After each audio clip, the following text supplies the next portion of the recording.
Pranešama apie 11 žuvusiųjų Libane. Pasak ministro pirmininko biuro, Hezbollah tyčia apgyvendino civilius pastate, žinodami, kad Izraelis ketina imtis atsakomųjų veiksmų. Taip, būtent to žmonės nesugeba suprasti. Tiesą sakant, ką tik kalbėjausi su savo mama, kuri man paskambino. Ji yra amerikietė, klausė, kas nutiko Libane. Aš pasakiau, mama, pasaulis iš tikrųjų negali suprasti, kokie blogi yra šie žmonės. Jie užpuolė mūsų pajėgas saugumo zonoje. Saugumo zonoje, vos kelių mylių atstumu nuo Izraelio sienos. Mūsų vaikinai ardo infrastruktūrą. Ateina savižudis dronas ir juos užpuola, pažeisdamas sudarytą susitarimą, ugnies nutraukimo susitarimą.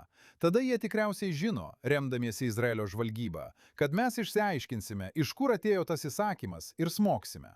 Tai ką tas žmogus daro? Jis paima, matyt civilius, pagal tai, ką skaitau, savo pačią šeimą ir perkelia juos į karinę būstinę. Na kas tai pasielgtų? Žiūrėkite, visas ugnies nutraukimo susitarimas iš tikrųjų grindžiamas vienu dalyku. Hezbollah negali būti to dalis. Visas susitarimas grindžiamas idėja, kad ši nauja ateitis, kuri yra kuriama, Hezbollah turi būti pašalinta iš šios schemos. Ir žinote, manęs vis klausia, ar tai reiškia, kad darybos žlunga? Aš sakiau, kad yra visiškai priešingai. Tai parodo, kodėl darybos turi būti pasirašytos ir turi būti greitai judama į priekį. Tai turi būti tikra, nes matote, Hezbollah padarys beveik bet ką.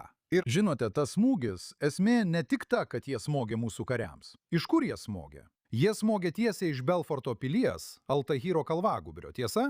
Iš esmės, kas įvyko, tai iš tikrųjų yra blogio ašis, kuri buvo sukurta Libane.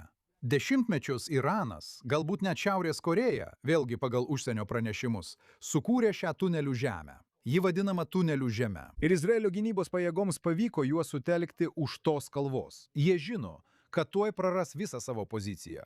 Tai buvo jų antroji gynybos linija. Todėl jie bando, kol mes dar nepriartėjome, smogti mūsų kariams, nes žino, kad yra arti išnykimo.